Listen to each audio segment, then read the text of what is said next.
ოზურგეთის მუნიციპალიტეტის კომუნალური მომსახურებების ცენტრის მიერ სასაფლაოების დასუფთავების აქცია მოეწყო. აქციის დაწყებამდე მუნიციპალიტეტის ხელმძღვანელები აიპების კომუნალური მომსახურების ცენტრის თანამშრომლებს შეხვდნენ და ცენტრის დირექტორისა და განყოფილების უფროსებისაგან მიმდინარე და გაწეული სამუშაოების შესახებ ანგარიში მოისმინეს. ცენტრის თანამშრომლების მიერ აღდგენილი იქნა დაზიანებული გარეგანათების ქსელი, საგრძნობლად შემცირდა მაწანწალაძაღლების რაოდენობა. აქტიურად მიმდინარეობს სათბურში საგაზაფხულო ყვავილების ნერგების გამოყვანა, მზადდება ნიადაგი გაზონებში ყვავილების დასარგავად. მუნიციპალიტეტის საკრებულოს თავმჯდომარის განცხადებით, კომუნალური მომსახურების ცენტრის საქმიანობის მონიტორინგი სისტემატიურად განხორციელდება, რათა მოსახლეობამ სრულყოფილი და ხარისხიანი მომსახურება მიიღოს.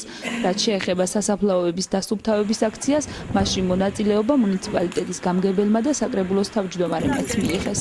დღეისთვის მნიშვნელოვანი საქმიანობა არის, რომ მოხდეს ქალაქის ტერიტორიაზე არსებული სასაფლაოების გაწმენდა არსებული ნარჩენებით.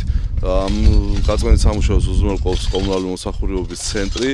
ქალაქის ტერიტორიაზე 7 სასაფლაო არის და განაწილებული არის ადამიანები, ვინც ახდენენ ამ ტერიტორიების გაწმენდის სამუშაოებს და გვინდა რომ ყველა ადამიანი, ვინც ჩაუბრზანდება საავადმყოფოდ, დახვდეს მოწესრიგებული ტერიტორია. მე ყველას მოვუწოდებ, რომ ჩვენთან ერთად კომუნალურ სამსახურთან ერთად ყველა ადამიანმა მიიღოს მონაწილეობა უპატრონო სასაფლაოების და საერთოდ სასაფლაოების მოვლა დასუფთავებაში. მივესალმები, ნამდვილად კარგია და გონი დადებითად უნდა შეაფასოს ყველა.